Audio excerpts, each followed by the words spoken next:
పురుషుడు ఒక పర్పస్ కోసం పుట్టిన వ్యక్తి ఈరోజు చనిపోవడం జీర్ణించుకోలేకపోతున్నాం.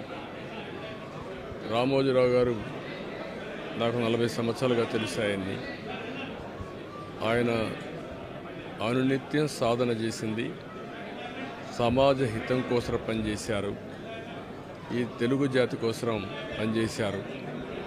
ఒక మామూలు గ్రామంలో పుట్టి, సాధారణ కుటుంబంలో పుట్టి, ఒక అసాధారణమైన వ్యక్తిగా తయారు కావడమే కాకుండా ఆయన ఈరోజు చూస్తే ఒక వ్యక్తి కాదు, ఆయన ఒక వ్యవస్థ కింద తయారయ్యారు. ఆ రోజు ప్రారంభించింది మనం ఒకసారి చూస్తే మార్గదర్శితో ప్రారంభించి, మార్గదర్శి అయిన తర్వాత ఈనాడు ప్రారంభించి, అదే మాదిరిగా ప్రజా చైతన్యాన్ని మనం చూస్తే ఈరోజు రాష్ట్రంలో ఏ ఇంట్లో కూడా నిద్ర లేస్తానే ఈనాడు చదివితే తప్ప బయట వచ్చే పరిస్థితి ఉండదు. అంటే ఆ విధంగా ప్రజల్ని చైతన్యవంతులు చేయడానికి కానీ, విజ్ఞానవంతులు చేయడానికి కానీ అనునిత్యం సాధన చేశాడు. ఆయన ఏ పని చేసినా కూడా నేను మొదటి నుంచి కూడా చూశాను, రాజీ లేదు.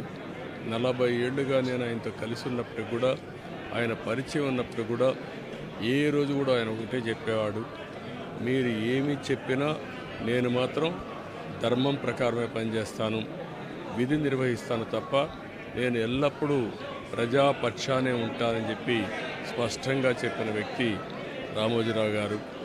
అంతేకాకుండా నిన్న చనిపోయే వరకు ఆయనకు ఒకటే కోరిక, నా కోరిక అంతా కూడా నేను అనునిత్యం పనిచేసి, పని చేస్తూ పనిలో చనిపోగలిగితే అది నాకు ఆనందంగా ఉంటుంది. అంతేకాదు, నేను చేసే ప్రతి నిమిషం నేను బ్రతుకున్నంత వరకు ప్రజల కోసం పనిచేయాలి, పని చేస్తూనే ఉండాలని చెప్పిన వ్యక్తి రామోజీరావు గారు. కానీ ఈరోజు మనం చూస్తూ ఉంటే ఆయన నిర్మించిన వ్యవస్థలు శాశ్వతం. ఒక ఈనాడు శాశ్వతం, అదే మరి ఈటీవీ శాశ్వతం. ఇది కాకుండా చిత్ర పరిశ్రమ కూడా ఎనలేని సేవలు అందించాడు. ఈరోజు రామోజీ ఫిల్మ్ సిటీ మీరు చూస్తే దేశంలోనే ఒక అత్యున్నతమైన స్టాండర్డ్స్లో రామోజీ ఫిల్మ్ సిటీ తీసుకొచ్చి ఆయన అనునిత్యం చెప్పేవారు, నేనేదో ఒక కమర్షియల్ కాంప్లెక్స్ కట్టచ్చు, వ్యాపారాలు చేయొచ్చు, నా వల్ల ఈ సిటీకి లాభం రావాలి, అదే మరి రాష్ట్రానికి ఆదాయం రావాలి, టూరిజం కింద ఉండాలని చెప్పి చేశారు. అలాంటి ఒక మహానాయకుడిని ఈరోజు పోగొట్టుకున్నాం. తెలుగు జాతి వెలుగు, తెలుగు వారి గుండెల్లో చిరస్థాయిగా ఉండే వ్యక్తి, అలాంటి వ్యక్తిని పోగొట్టుకోవడం చాలా బాధ అనిపిస్తుంది. ఏదేమైనా ఆయన ఇచ్చిన స్ఫూర్తి ఉంది. నా జీవితంలో ఎన్నో సంఘటనలు, నాకు ఎప్పుడైనా క్లిష్టమైన సమస్య వస్తే ఆయనతో నేను కన్సల్ట్ చేస్తే దాన్ని ఏం చేయాలనో ధైర్యాన్ని ఇచ్చే వ్యక్తి అతను. అందుకే మొన్న కూడా మీరు చూస్తే ఎప్పుడు ఎన్నికలు వచ్చినా కూడా ఆయన ధర్మాన్ని ఆయన నిర్వహించాడు. ఆయన ఎప్పుడు కూడా ధర్మం సైడే ఉన్నాడు, అదేవిధంగా పనిచేశారు. అందుకే ప్రజల్లో కూడా ఒక అచంచలమైన విశ్వాసం ఆయన పైన. దానికి కారణం ఆయన జీవితం మొత్తం ఆయన సంపాదించిన విశ్వసనీయత. అలాంటి వ్యక్తిని పోగొట్టుకోవడం చాలా బాధేస్తుంది. ఏదేమైనా ఆయన ఆశయాలు తెలుగు జాతికి ఉన్నాయి. ప్రతి ఒక్కరు కూడా ఆయన ఆరాధిస్తారు. అందుకనే ఈరోజు ఒకటే కోరుతున్నా, ఆయన చెప్పిన విషయాలన్నీ నా చెవుల్లో ఎప్పుడూ రింగుమంటూ ఉంటాయి, వినపడుతూ ఉంటాయి.